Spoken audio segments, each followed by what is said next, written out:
এই 2026-এও এসে ভালো মানুষ পাওয়াটা খুব চাপের। এটা আমাদের এই সমাজে অনেকেই বহু সময় এই কথাটা বলে থাকে, কিন্তু আমি মনে করি না, একেবারেই নয়।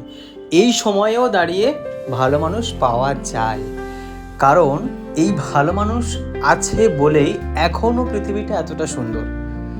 এর কয়েকটা উদাহরণ দিই।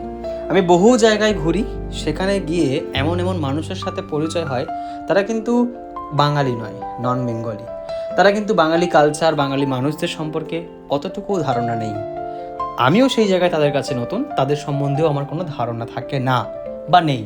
কিন্তু তাদের সঙ্গে পরিচয় হওয়ার পর তারা এত সুন্দর আপন করে নেয়, তখনই বুঝি যে পৃথিবীতে এখনো পর্যন্ত ভালো মানুষ আছে। এবার ব্যাপারটা হচ্ছে কি বলতো, তোমাকে না এই ভালো মানুষগুলোকে চিনতে হবে। ভালো মানুষ চেনার কয়েকটা উপায় আছে। যে সমস্ত মানুষেরা মুখের উপর স্ট্রেট কাট বলে দেয়, তাদের সঙ্গে বন্ধুত্ব রাখো, দেখবে জীবনে কোনো ক্ষতি হবে না তোমার, কারণ তারা তোমার ভুলটা তোমার সামনেই বলে, খারাপ মানুষদের মতন পিছনে সমালোচনা করে না।